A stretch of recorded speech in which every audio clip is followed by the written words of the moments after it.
اومده تمام برق‌های این محله قطع شده. خب ولی فقط یه چراغ است که اینجا روشنه. این چراغو میبینی رفیق؟ همین تو کونت کس.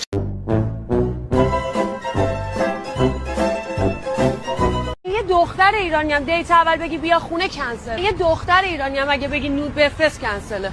من یه دختر ایرانی هم اگه بگی دورامو زدم و دنبال آرامشم کنسل. منم گی هم دختر کلا کنسله.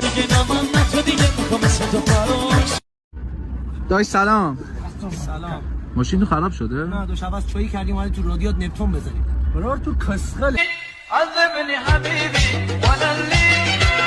اومده دکلاره کنه. دکلاره کرد. اومده خرید کنه. خرید نکرد کس. بامزن قربان. چرا تو که میری نمیترسن من که میرم میترسن؟ خب معلومه دیگه گربه از سگ میترسه. سروران عزیزی که در اعمال خاکسپاری یاری دادن. باش اینو حساب میکنی برام؟ آره داداش.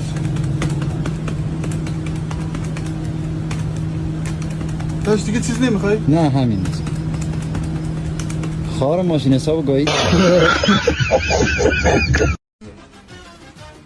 میگم داداشی کفشه چه قیمته؟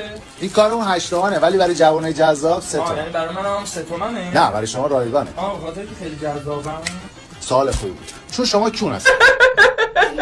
بابا یه سوال. جانم من از کجا آوردی؟ پسرم تو رو لکلکا برامون آورده. بلند شو کار. چی شده پسرم؟